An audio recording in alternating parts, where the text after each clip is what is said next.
Indo-UK collaboration on non-traditional security threats can actually spur the development of stronger alliances in the Indo-Pacific region. The countries can work together on a range of issues such as cybersecurity, disaster management. They can combat transnational crime, water and food security, among many others. So with that, let me introduce the chair of the session, Dr. Antony Dawson D'Silva. He is a founder trustee of Center for Public Policy Research. He also teaches international relations at Maharaja's College, Kochi. He received his MPhil and a PhD in European Studies from Jawaharlal Nehru University. I welcome Dr. Antony Dawson to the dais. I would like to welcome the eminent panelist of the session to the dais, Dr. Shreya Pandey. She's working as an assistant professor with the Department of Political Science at St. Xavier's College, Ranchi. Dr. Stanley Johny, he's an international affairs editor with the Hindu. He has been writing on geopolitics and Indian foreign policy for over a decade and has reported from different parts of the world. I also invite Dr. Manasi Singh. She is an assistant professor at School of National Security Studies at Central University of Gujarat, Gandhinagar. I welcome all the three panelists to the dais. Good afternoon, one and all. Hope you enjoyed your lunch. So we are back to action again. So this session on India-UK partnership addressing the non-traditional security threats. So basically we look at the collaboration on non-traditional security threats, which can build stronger alliances in the Indo-Pacific region. Both the partners, UK and India, can play a significant role in addressing the challenges posed by NTS non-traditional security threats, and both countries can work together on a range of issues. So without much further ado, we straight away move on to the discussion. So my first question is to Dr. Stanley Johny. Especially with regard to UK's tilt towards the Indo-Pacific and how India fits into this approach. So Stanley, your opinion on how does one look at UK's emerging role in the Indo-Pacific region? Thank you. Thanks for CPPR for organizing this event. Actually, Dawson should be answering the question because he is the scholar on European affairs. I am a student of West Asian Studies, but anyway, it's interesting. I mean, Indo-Pacific all IR students cannot ignore this area, to be specific, especially, I think Indo-Pacific is emerging as one of the most important strategic realities of 21st century, especially for India. When we look at it, I think the greatest great power competition, the greatest geopolitical competition of this century is unfolding right in front of us. It's to be specific, between the United States and China, and in the larger context, two alliance systems are now emerging. And if we look at the UK's role, definitely, in the last few years, you could definitely see that there is an Indo-Pacific tilt in the British foreign policy. I don't use the word pivot because I think the UK is still predominantly a Euro-Atlantic power, but definitely there is an Indo-Pacific tilt in the UK's foreign policy. You can see that. And why this? There are a lot of, you can identify a lot of factors.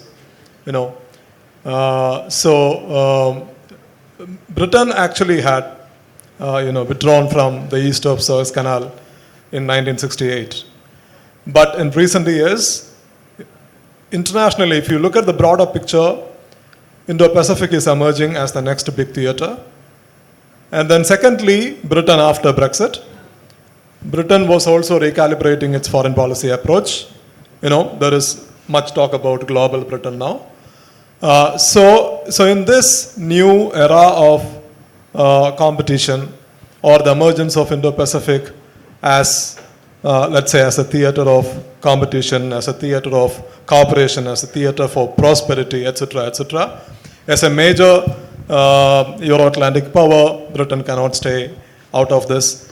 And even if you look at British presence in the region, Britain has 7 points of presence in the larger Indian Ocean region. Bahrain, Qatar, Oman, Brunei, Singapore, etc., etc. And also Britain is it has the 5 power defense agreements.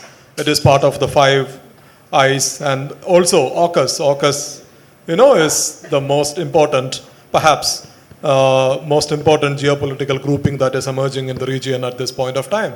And Britain is an integral part of that. So, you look at it in any, look at through any prism, you could see that Britain intends to play an increased role in the Indo-Pacific region, and it has, it has a presence in the region. It has already released 2 integrated reviews, and if you read those 2 reports, one was released recently, so it gives enormous emphasis on the region. So I think from British policy, from a point of view of British foreign policy, or from a point of view of an emerging geopolitical theater, or from a point of view of a rising geopolitical competition between great powers, I think you look at it any point of view, Indo-Pacific holds important for Britain. Thank you, Stanley. Manasi, now, when we look at the broader areas of engagement for India and UK in the Indo-Pacific region, and also focusing on the need to leverage science diplomacy to build strong bilateral cooperation in the region, especially to address the non-traditional security NTS challenges. How these 2 players, both India and the UK, can play a triangular collaboration with other stakeholders. So in this context, let me ask you this. How do you think the China factor will play, impact India-UK cooperation in the Indo-Pacific region? Am I audible? Thank you, Dawson, and let me also take this opportunity at the outset to thank CPPR and British High Commission for inviting us. To this question of the China factor, I think a lot was deliberated in the previous session also, but for me, whatever close reading I've done of these documents, I find a confusion still persists. You have China being referred as a strategic competitor, as a systemic challenger, not just by the UK but by the EU also. But at the same time, there have been instances and reports where it is mentioned that China is not a direct security threat. And in fact, one of the analysts said that when it comes to UK's approach towards China, it could be best described, and I quote, compete where necessary, cooperate where possible, and counteract when necessary. So, in terms of, as far as the economic realm is concerned, trade is concerned, China is going to be an important actor for the UK. But nonetheless, as we see this whole narrative about global Britain and Indo-Pacific tilt, and this whole talk about the rise in container trade in the coming years in Asia, and this whole shift from the Atlantic era to the Asian century, certainly Britain is going to engage with a player like India, which the House of Lords reports describes as a stable fellow democracy. So I think India, which is economically strong, geopolitically relevant, and a key player as far as building democratic credentials is concerned. So that way, I think Britain has now got a renewed sense of engaging with India, and India will be an important player, and China will, in that sense, of course, things will be unfolding, and we'll see how these trajectories emerge. But that way, I think India is a strong player to reckon with as far as especially if we speak about British foreign policy towards the Indo-Pacific. Thank you, Manasi. Thank you, Shreya. And I should have said it in the beginning. Thank you all 3 for accepting and honoring our invitation at such quick, short notice. Thank you for traveling all the way. Shreya, looking at artificial intelligence, how do you think artificial intelligence can be instrumental in the Indo-Pacific region through the India-UK partnership?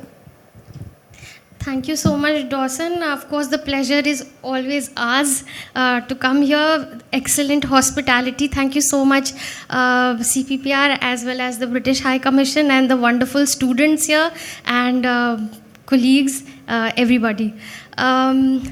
As far as, before I talk about artificial intelligence, I would also like to just delve a little very briefly on non-traditional security threats. When we talk about non-traditional security threats, I believe it is a game changer. The rules of the game change entirely, and that is because because this is transnational in nature, the cause and effect of such threats is not limited or limited to one particular boundary of a particular country. And besides, we cannot talk about paradigm shift and a balance of power when we talk about non-traditional security threat. That again is a very different thing when we are dealing with it. And third of all, it is actually man-induced threats which basically disturb the balance in nature, and they actually cause a lot of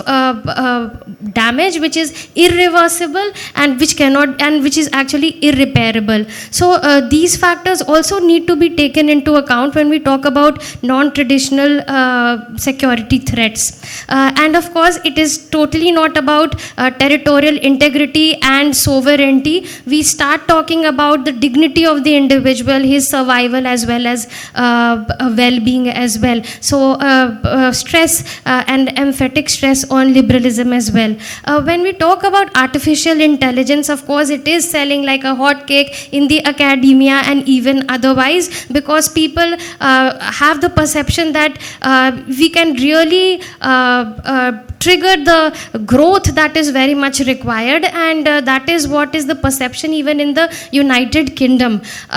Because although when we talk about artificial intelligence, China and United States win hands down, but when we talk about Europe, UK is the leader when it comes to AI in terms of their density in startups. I will just take the example of the health and medical sector for that matter. And India is also known as the pharmacy of the developing world. So of course there is a scope for a synergy between the two, and in artificial intelligence. And in artificial intelligence is going to spur economic growth and also lead to a lot of progressive efficiency. It is estimated that by 2023 there might be an increase of 22% in UK's GDP, which will be phenomenal given their current rate of growth, which is just 0.2%. It was 2.6% from 1970 to 2007. So they are going through a very bleak phase, and artificial intelligence might just be the answer. And of course they can collaborate and do a lot in the Indo-Pacific on this issue. Thank you, Shreya, for the response. Next question is addressed to Stanley. Now, Stanley, you already talked about the British, tilt to Indo-Pacific. So how does India fit into UK's Indo-Pacific tilt, and possibly what are the areas of cooperation for these two partners? Yeah.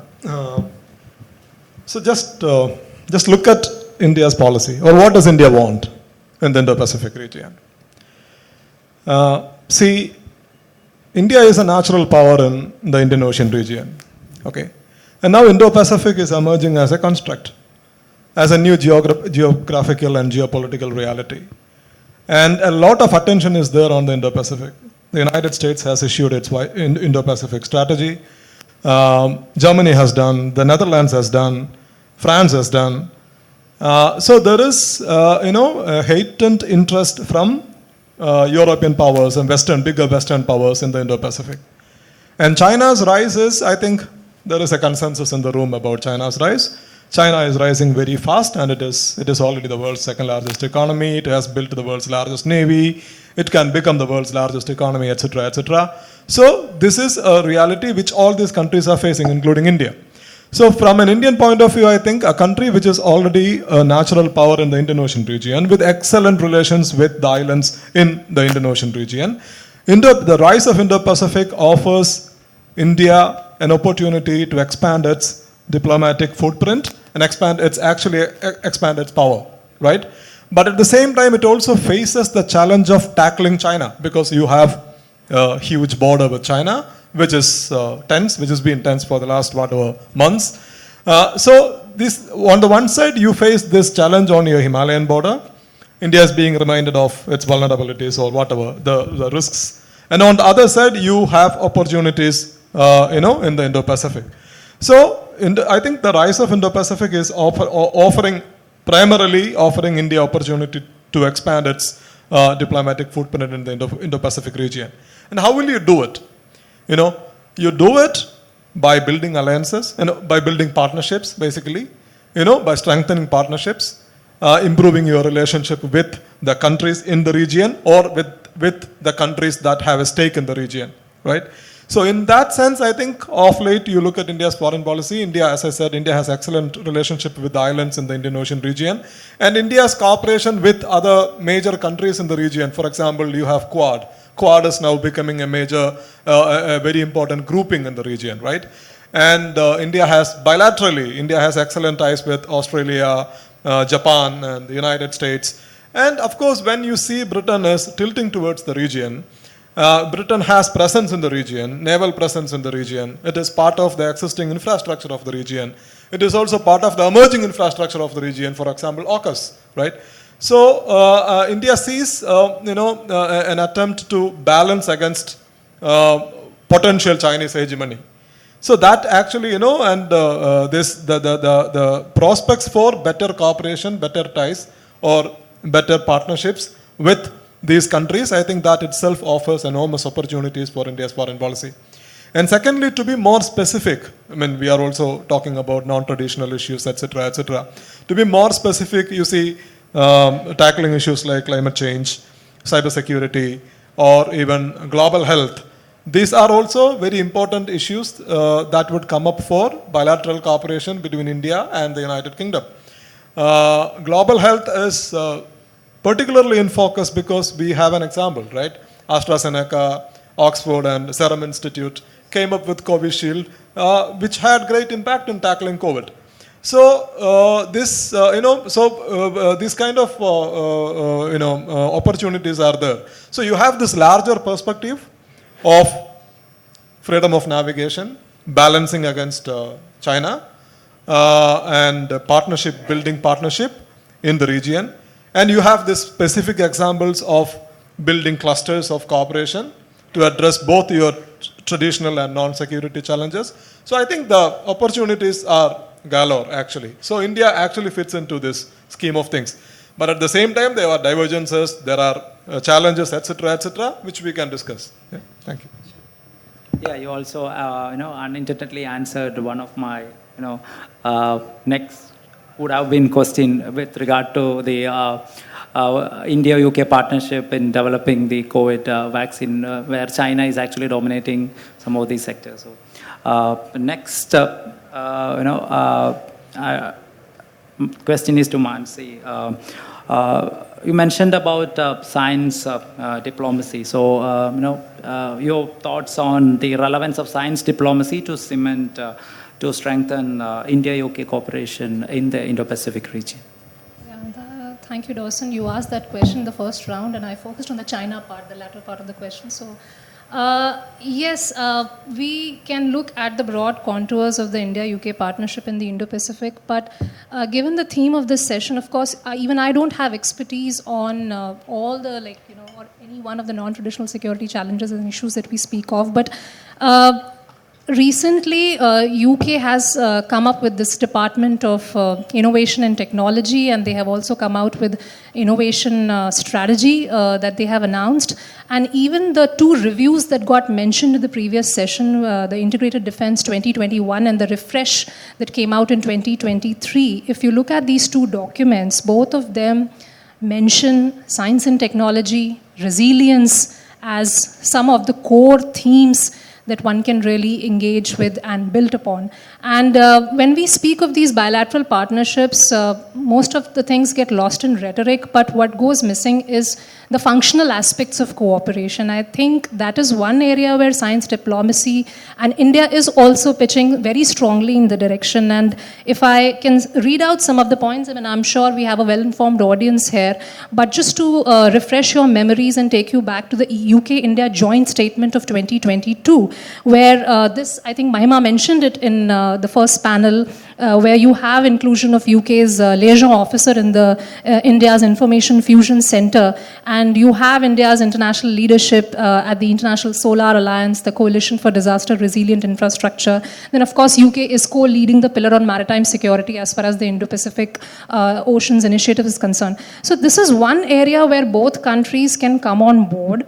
And but of course, the sad part is when we speak of international relations, this whole idea of Westphalian notion of sovereignty, it is difficult to get past that. And despite this transformative effect of globalization, we still seem to can't get our acts corrected and have a very unified and comprehensive approach. But I think this is the time, and Indo-Pacific does present us with ample opportunities for both these countries, and we have excellent partnership going between India and the UK research and innovation also. So that way we can leverage and we can take this forward, especially when we speak of this region. And also we have the Defense Command paper which came out in 2021. So in fact, you can just keep going back to all these official reports and policy papers and documents that are being brought about and talking about overcoming capacity constraints and how there is also a mention of leveraging existing regional institutional frameworks. So that would be something which is a common theme, let's say, which can bind India and UK together. And of course, cooperation on science and technology. Thank you, Manasi. Next question is addressed to Shreya. So both India and UK have also been helping other nations to help tackle the effects of climate change. At the Convention of Parties 26 COP26, we launched the Infrastructure for Resilient Island States facility, which will provide technical assistance to small island states who are among the worst affected by the climate change. And the United Kingdom will contribute an initial £10 million to the fund, and through the 75 million UK-India Global Innovation Partnership, we are working with nations in Africa, Asia, and the Indo-Pacific for climate smart and energy efficient innovation. So in this context, do you think India and UK can do something substantial in the field of climate change, given their kind of polarized or opposing positions? Thank you, Dawson, for the question. Basically, whenever we talk about UK and India, we know that there is a big rift between the so-called developed and developing countries, and we do not see eye to eye, especially because of the consumption of coal that takes place in China as well as India. We have our developmental compulsions that we have to use coal, but that doesn't mean that we are nowhere concerned about climate change. G20 was hovering around this theme, and of course there's a lot that we can do. India itself is the 7th largest impacted nation in the world, so we have a lot to do, and climate change can have very dire consequences, and I will mention these so that we understand the non-traditional security threats that we are facing. It can obviously lead to complete disaster, and it can be a complete loss of biodiversity. There can be food insecurity, disease, death, everything worse that we can think about. So of course we all are taking cognizance, and so is India and the UK, and there are also very many things that can be ironed out as far as public policy is concerned, because there is definitely an agreement that there is an international binding treaty to reduce the emissions, the greenhouse gas emissions, that began with the Kyoto Protocol, and it has been taken up very seriously, whether it was COP26 COP26, which was held in the UK itself, and India has also committed itself to this, and we have come up with the nationally determined contributions, where we've said that our net emissions will become zero by 2070, while the UK is aiming to gain this achieve this goal by 2050 itself, but they also say that they will halve their emissions by 2030. So there is definitely a lot of scope where we can meander and do things, and also deal at the same time with the political bottlenecks and the realm of public administration as well. For instance, there is a pressing problem which was discussed in detail, that when it comes to conservation of energy, it is actually under the aegis of Ministry of Power in India that we deal with this issue, while in UK as well as US, the Ministry of Environment looks at this. So there are various things that we can talk about and probably get to a better approach, and then see to it as to what can be done in the Indo-Pacific. Thank you, Shreya. Next question is to Stanley. You already mentioned there are challenges, both India and the UK. So is there a difference in the way India and the United Kingdom, UK, look at the region, Indo-Pacific region? Because as already been pointed out, the UK is primarily a Euro-Atlantic player, while India is an Indian Ocean power. So what are the convergence of interests of both countries in the Indo-Pacific region, Stanley? I think, largely, I see convergence. That's why we say that there is great potential for cooperation between the two countries in the region. Because when both countries look at the region, besides the strategic angle, Indo-Pacific is also a major, especially South China Sea, it is also a major conduit of goods. And I think for both Britain and India, billions of dollars of trade worth billions of dollars, are dependent on these routes. So there is convergence of interest in freedom of navigation in the Indo-Pacific. And UK has already, Manasi has already pointed out that in the integrated review, UK calls China as a systemic threat, or the largest government-based challenge, state challenge, whatever. India hasn't designated China anything like that, but still India also definitely feels the heat of China's rise. So from the UK's point of view, UK sees that the great power competition is heating up in the region. The United States is of course taking the lead. The US is already pivoting to the region, is building new infrastructure in the region. US has recently reached an agreement with the Philippines to get access to 4 more military bases. It is planning to arm Japan and is reinvigorating its Okinawa regiment. So the pivot is underway in full scale. And then AUKUS is also coming up. So the UK is also tilting, you see. So India, sharing common concerns in the Indo-Pacific region, so sees a lot of convergence in cooperation with the UK, the US, or the other countries who are in the region, who are present in the region. But at the same time, and overall, I think bilateral relationship or bilateral trade have gone up, have got strengthened in recent years. Boris Johnson called it a quantum leap, right? But at the same time, there are still, I would say that there are some bottlenecks, there are some issues. Primarily, even in the bilateral relationship, I think New Delhi still remains a bit concerned about certain issues. For example, there is a perceived softness in the UK's approach towards Pakistan, which continues to bother India.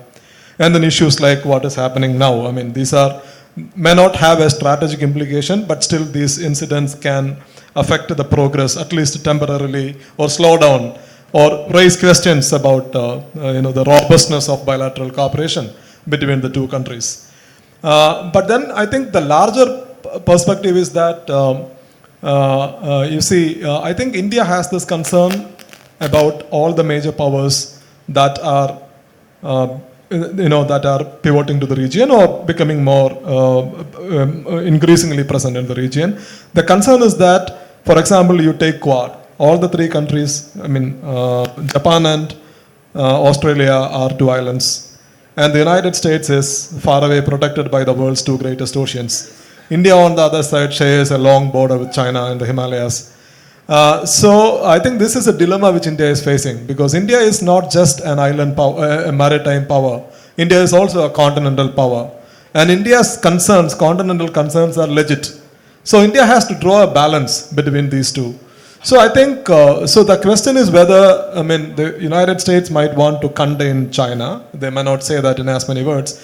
But the question is whether India would opt for full-time containment, full-scale containment, or coexistence. So these are the, or India has to draw a line of distinction between its continental concerns and maritime strategy. So these are the, I think, bigger questions that India would be facing when it is adopting a proper Indo-Pacific strategy. And I think the UK is yet to release its Indo-Pacific strategy. We have the integrated reviews, but unlike France or the United States, we don't have a proper Indo-Pacific strategy. Maybe it's coming up. I don't know. We have to see that. Yeah, thank you, Stanley. So the next question is addressed to Manasi. So looking at the existing institutional frameworks to address the non-traditional security threats, challenges, so can we have triangular collaboration, and also the broader challenges for India-UK partnership on countering the non-traditional security threats in the region? Yeah, so when Theresa May visited UK in 2016, I guess we had this partnership for cooperation in third countries. And so there is certainly a shift in perception also. UK regaining the lost ground when it comes to identifying India as an important partner for collaboration, especially for projecting the interests of global Britain as such. So I think that, when we look at Indo-Pacific, it's a clutter there when it couple of plethora of institutional frameworks, architecture. We have AUKUS and Quad also, which are substantially talking about various non-traditional security challenges like cyber security and other things. So certainly this is a good moment because India is holding the G20 presidency, and G20 presidency can be an anchorage point of trying to sort of find some convergence between India and UK and leveraging these existing regional frameworks and constellations of architectures and how we find synergy. So certainly that is going to be a challenge, of course, amidst all the recent developments. In fact, today only I was reading about this ex-Foreign Secretary Kanwal Sibal saying that in light of the recent episode that has happened, we should actually take a moment and think about holding our FTA negotiations also for some time to send out a strong message. I think that would be some unfortunate developments, but I think this is a test of for India-UK ties, and we must get past this and focus on issue-based cooperation as far as Indo-Pacific is concerned. So that would be something that we must focus on. Yeah, thank you, Manasi. So the next question is to Shreya. This is the last question I'll be asking to the panelists, and we open up for discussion. Can you outline the contours of India-UK cooperation in the realm of cyber security, and also where are India and UK currently situated in the field of agriculture? Okay. As far as agriculture is concerned, I think both UK and India are going through a period of ferment because UK was functioning under the CAP, Common Agricultural Policy, for decades, and it was in 2019 that they got about 5 billion pounds as payments.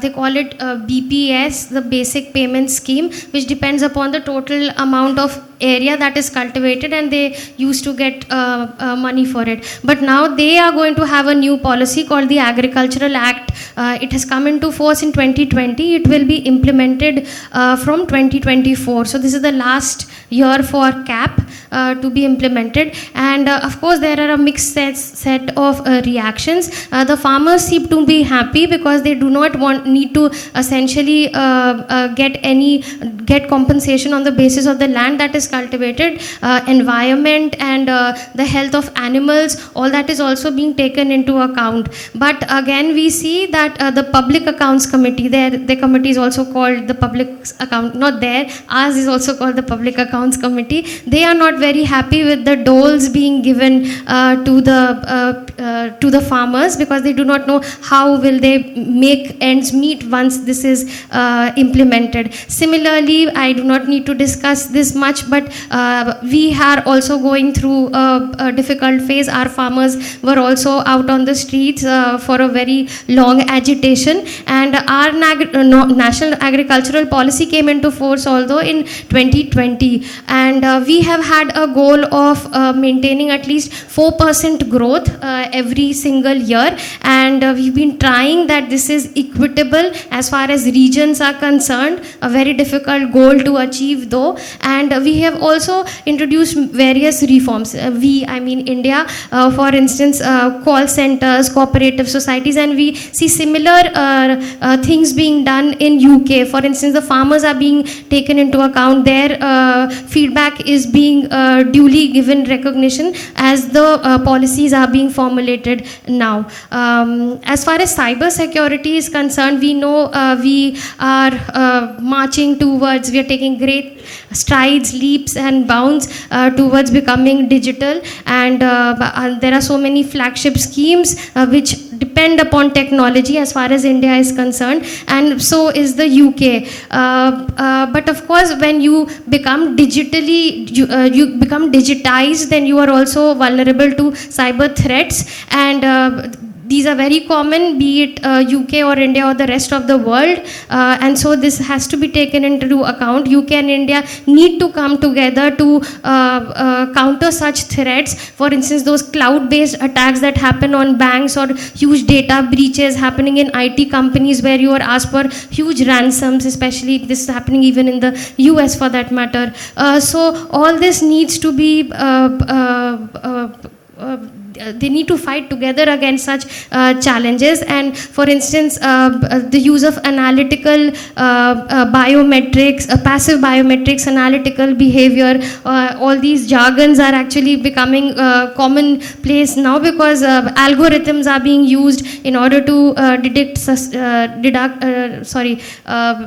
see whether a suspicious motion of funds is movement of funds is taking place. Yes, there is a lot that India and the UK can do in the field of cyber security. Thank you, Shreya. With that, we open up for the audience to ask the questions.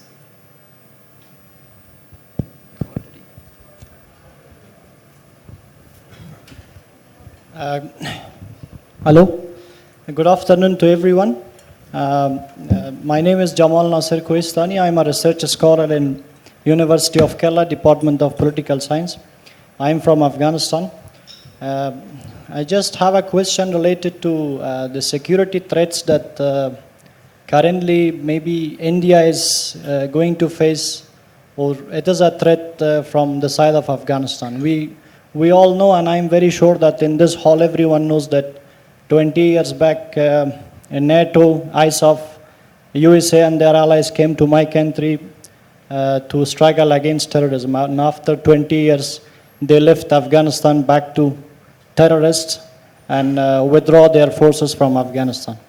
Of course, we Afghans failed in institutionalizing democracy, nation building in Afghanistan, and but the big failure is related to belong to foreigners who came to fight for against terrorism, and after 20 years of Afghan killings and a lot of struggles of Afghans, they just literally lost the war and run away from Afghanistan.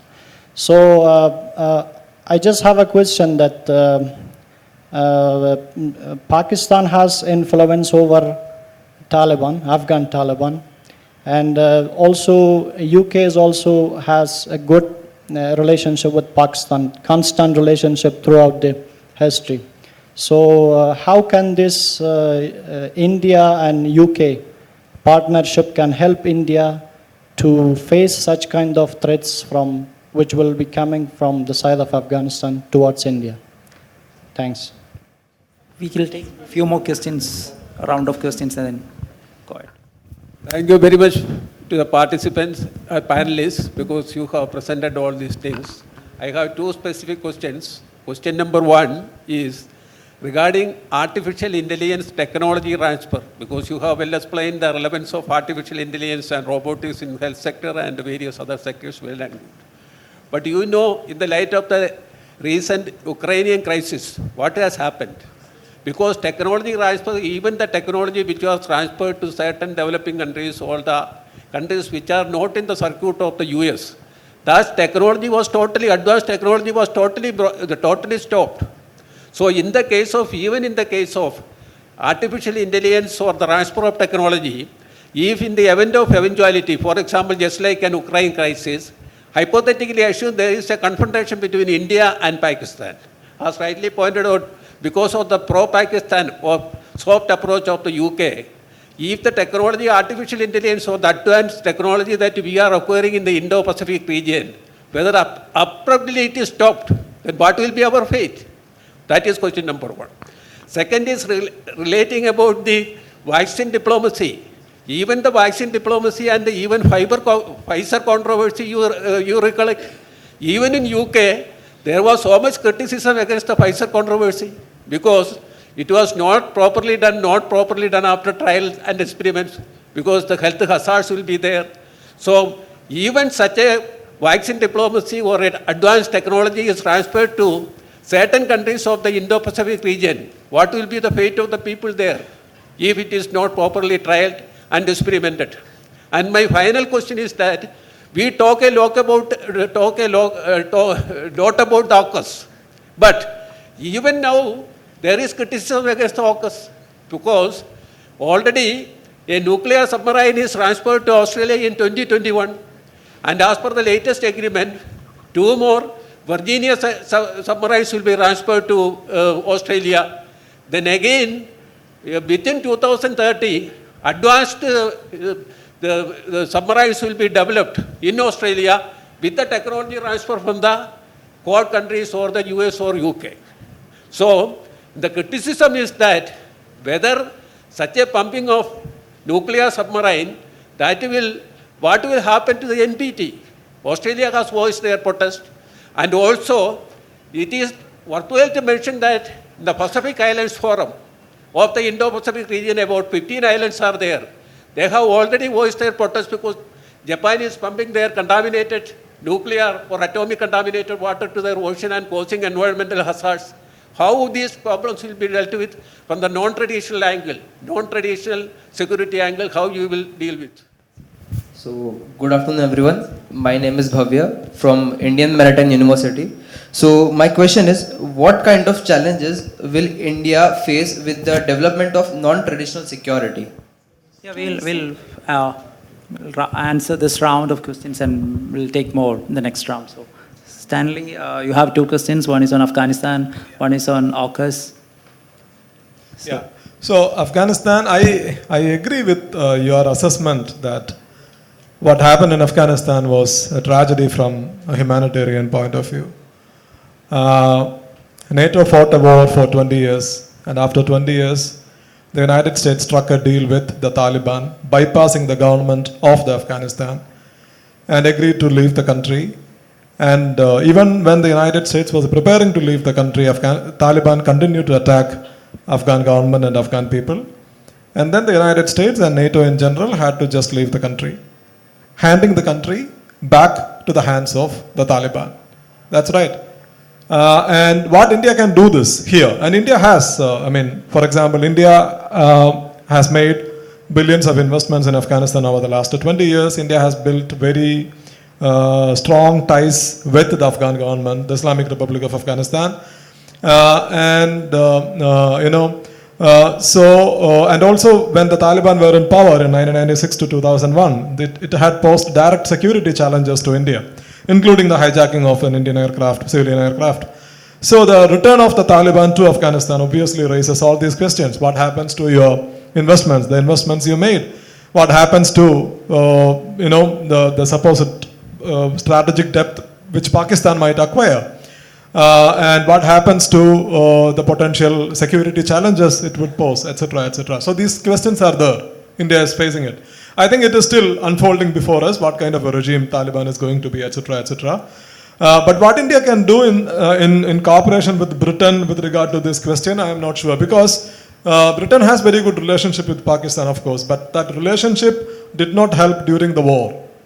Right? Taliban still went on capturing more and more territories. That relationship didn't work in reigning in Taliban during the war. So now the war is over. Now the Taliban is no longer as dependent on Pakistan as it was during the war. Now the Taliban are ruling Afghanistan. They are controlling Afghanistan. So I don't think whether this India-UK angle would be helpful in any way,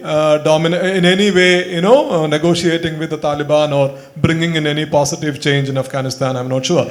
But India, on the other side, India and everybody in India, Britain, the United States, Russia, China, I think all these countries have to work together through the international mechanisms with the Taliban and extract some kind of at least basic dignity for basic human freedoms, for education.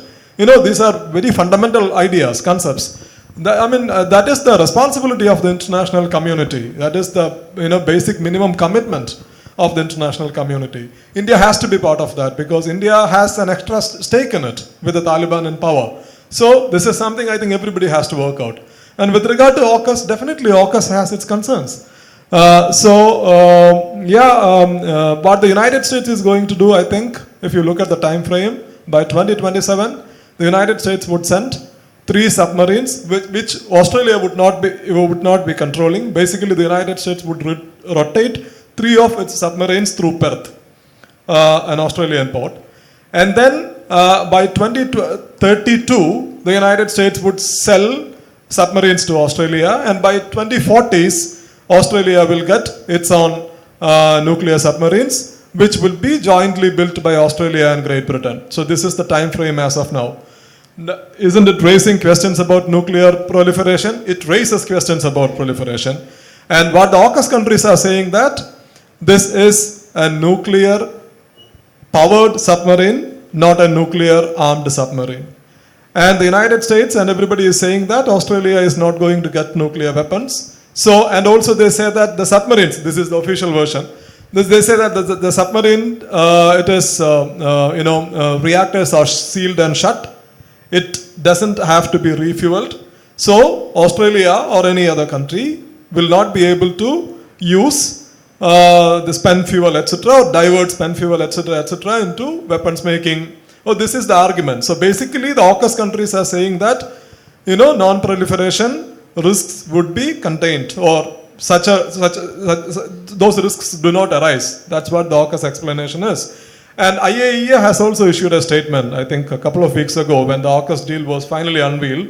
IAEA issued a statement saying that IAEA is in talks with all these countries, and IAEA would inspect the submarines both before and after they are commissioned to make sure that non-proliferation risks do not arise out of it. So I think, concerns are there, but definitely as of now, if you look at the facts available on our hands, it's nuclear powered submarines that Australia is going to get, not nuclear armed submarine. That's it. Thank you. Yeah, about artificial Yes.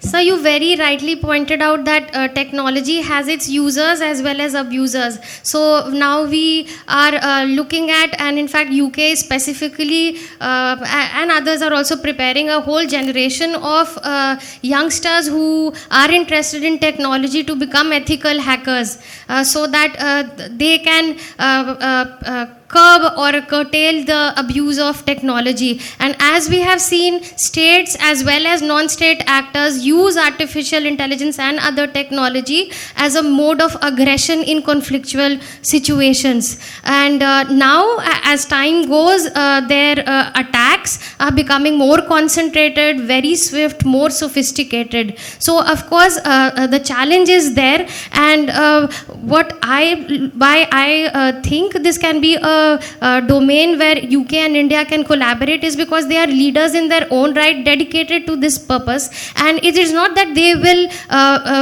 assume leadership in the Indo-Pacific region, but they can contribute meaningfully with other important actors, like you mentioned, Japan. So they can definitely make a meaningful contribution in Indo-Pacific and towards the entire regime of ethical hacking and controlling the abuse of technology. Manasi, about vaccine diplomacy and your comments on AUKUS.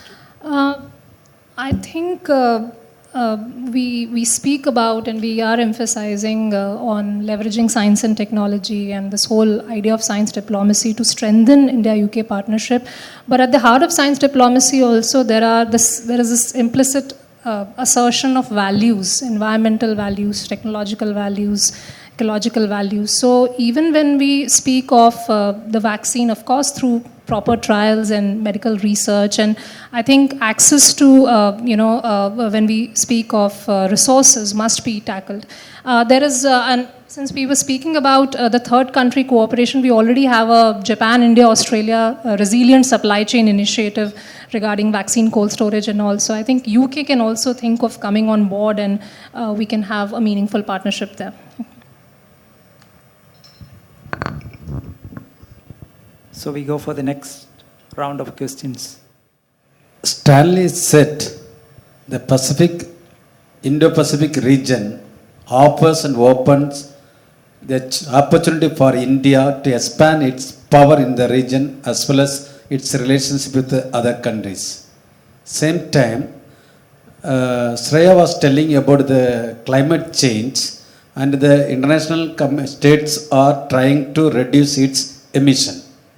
But we know it's the greatest challenge for all the countries globally to reduce the emission pollution in the land, which is visible to every naked eyes. But when you go for this deep sea mining and other activities, the pollution that is going to be created is not going to be in visibility. And when from the land some pollution is sent to the sea, we can see and we can say. But when it is done in water, it will not be visible to anybody else. Will it not increase the emission of pollution which we are trying to reduce when you open the sea for such development? Hello, good afternoon. I'm Dr. Madhu from Cochin University of Science and Technology.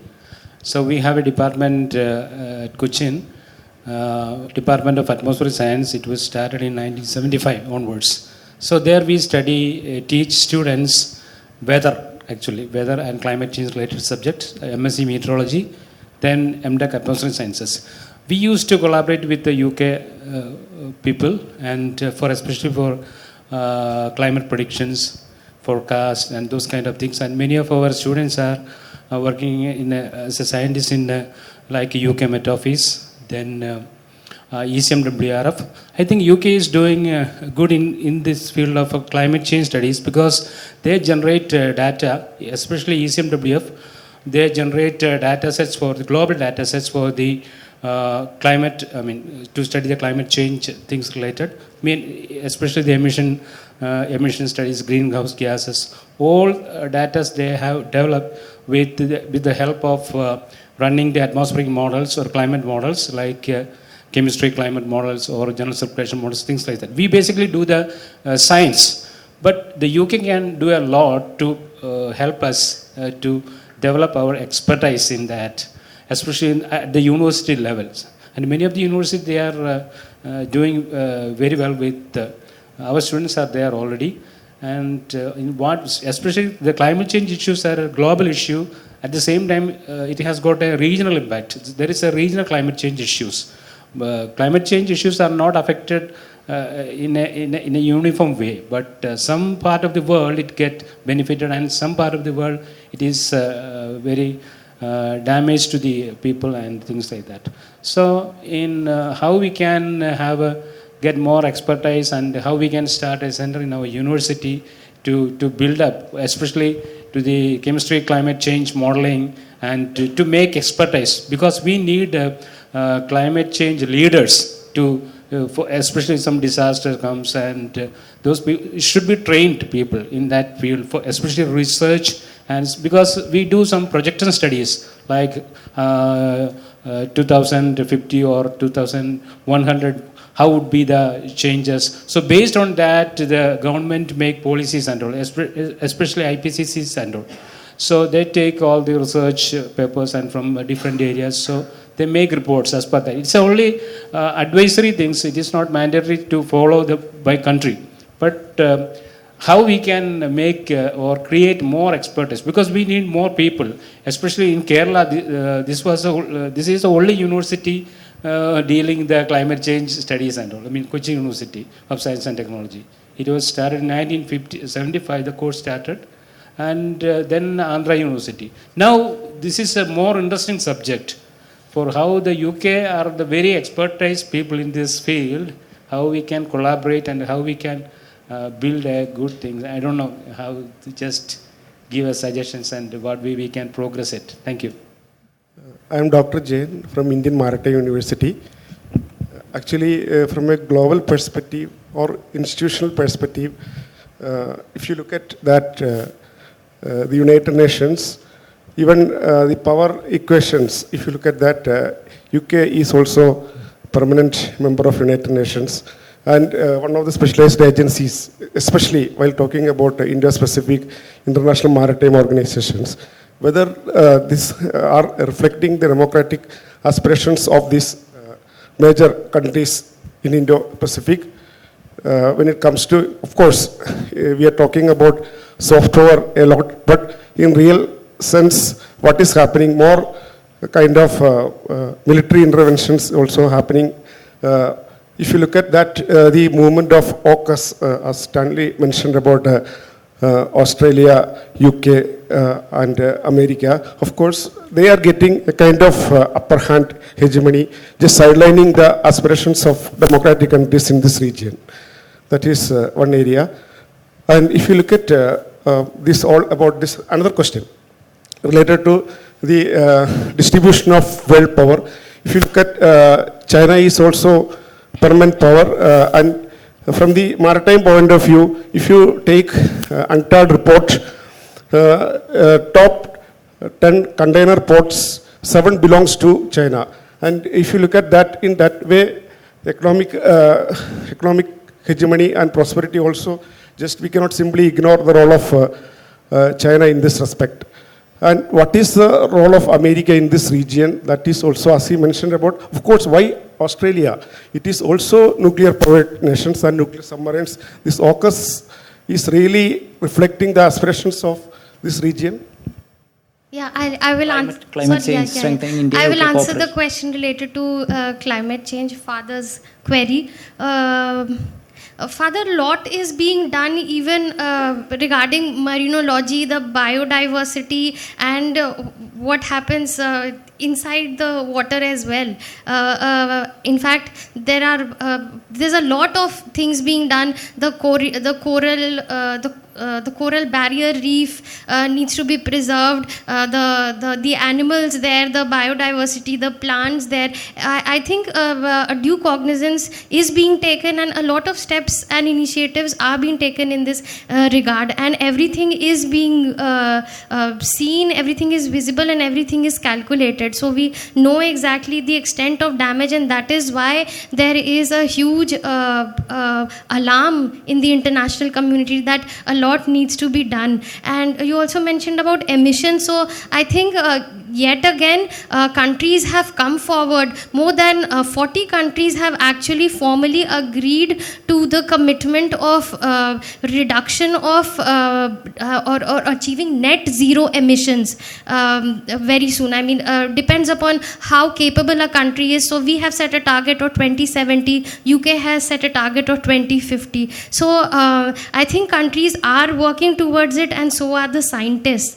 Regarding the second question, in fact, it was a statement and an assertion. I would be a very small person to suggest. I can only make some suggestions that I have also read throughout the documents that I've gone through. So what is being advocated is that there should be trainings, collaborative trainings of scientists. There needs to be more of academic exchange, which can only happen when the policy makers make an initiative. And now we have the entire new education policy is being overhauled and introduced in such a transformative manner. So of course the policy makers should know about it, and it is only they who can actually make a difference, as far as I can understand this. And apart from that, there can be public-private partnerships as well. So I guess these can help R&D in a time-bound manner, if we aim at it, so that there are high-tech processes that we focus on in a live business environment. That can also help a lot. And it can only happen when the two countries collaborate and they go forward, and there is concrete policy making from the end of both governments. Thank you so much. Can Dr. Jain, could you please clarify your question? It wasn't. Could you please, Dr. Jain, please clarify your question on AUKUS? No, I'm just trying to say that because if you look at the history of international relations, of course, this hegemony, that kind of hegemony is going to be established in this region, especially nuclear countries. Once upon a time, we just talked about signing the NPT, all these issues. But when it comes to, because this, of course, it is UK and USA, along with Australia. That means, of course, they will have that kind of, if we talked a lot on, once upon a time, I still remember when I was in Delhi also, nuclear debates. Of course, those who are possessing nuclear energy, forget about nuclear weapons. Nuclear energy, they will have an upper hand. No doubt about it. In that way, suppose, are they targeting this kind of hegemony with respect to a kind of, what is it called, a kind of theater of war vis-a-vis China? Yeah. Because China is also P5 member. Got it. Yeah. That is the kind of hegemony I am just stressing upon. Yeah. Got it. Yeah.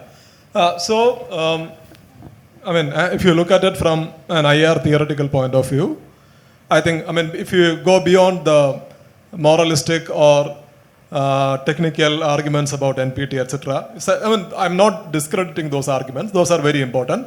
But, for the sake of answering the question, you look at it from an IR theoretical point of view.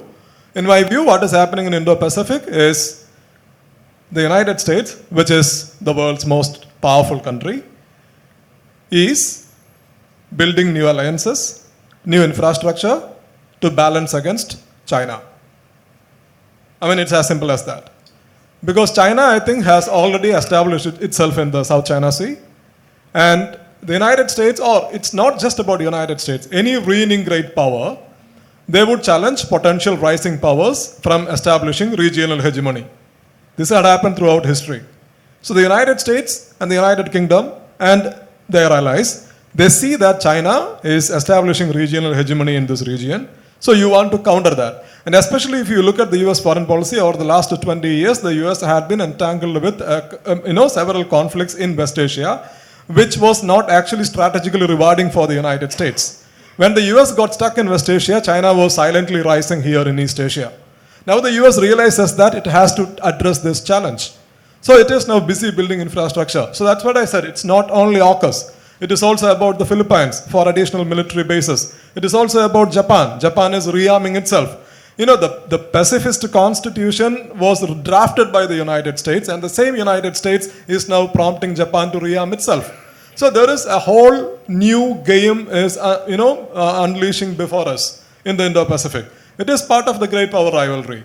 And this great power rivalry between the United States and China is the defining contest of 21st century. No doubt about it. That's it. Thank you. So adding to what Stanley said, actually, a new great game, the return of the Cold War. But the weight of the world is moving towards Asia and is moving by the sea. So a new Mahanian era is upon us. But the way I see it, of course, two things again, at the cost of repeating my earlier points.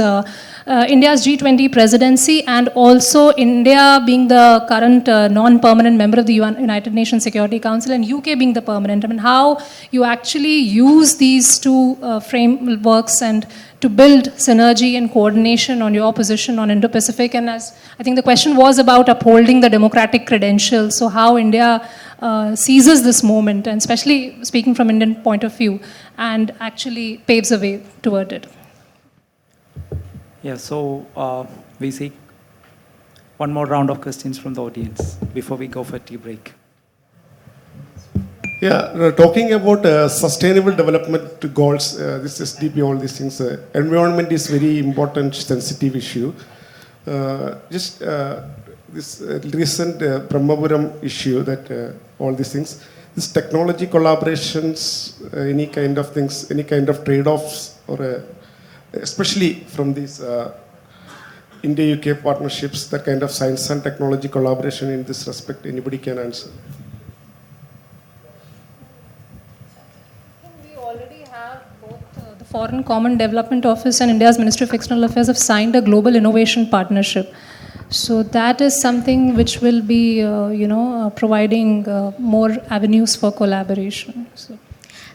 And SDGs are being promoted on a war footing by the current dispensation. I am attending an orientation program because I am a new entrant into the academic force, and we've had at least 3 lectures already on SDGs. So they are trying to make sense of it, and they want even the teachers to understand its relevance, to disseminate the message. I'm Dr. Kishore. My question is, since we are looking at the India-UK partnership in the Indo-Pacific region, and where earlier discussion we had spoken about people-to-people interaction and how that can be play a very important role in building a proper partnership. One area where presently the students community, we have almost 100,000 students from India who are studying in UK, mainly in the graduation and the post-graduation level. But unfortunately, what is being observed is when the students completing their post-graduation in UK, when they come back to India, our UGC programs, they don't recognize a master's degree from UK for a PhD program. Can you throw some light how we can work on this area so that we bring a proper partnership, a proper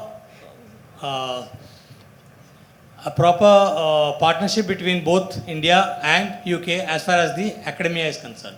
Thank you. Sir, let me tell this very honestly. You mentioned that UK qualifications not being accepted back in India by the UGC. Okay.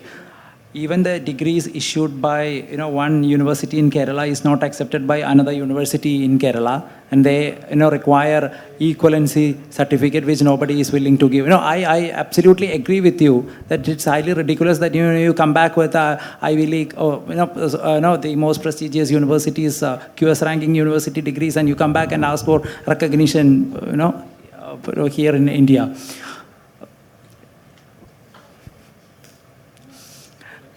Yeah, that's they have. This is my response to that, because some of our friends who have with scholarship studied in Bergen. I think Matthew is here, so he did his MPhil and PhD from University of Bergen, Norway, and he had to get this kind of equivalency business with regard to. So you look at the Association of Indian Universities list of universities.